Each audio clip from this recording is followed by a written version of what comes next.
I know Christian people say born again. They say born again, okay? Well, when you lose all those other habits that you have, sometimes you'll find yourself at a rebirth. That's what I call it. At a rebirth. Oh, somebody sneezed. So, at a rebirth.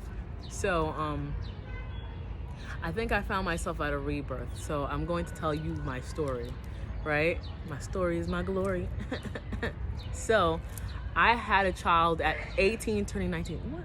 There's a lot of sneezes going on. Did you hear that sneeze? This is a second sneeze.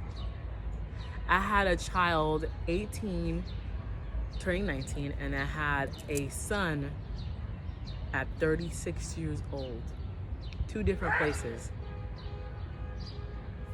Third sneeze. Crazy.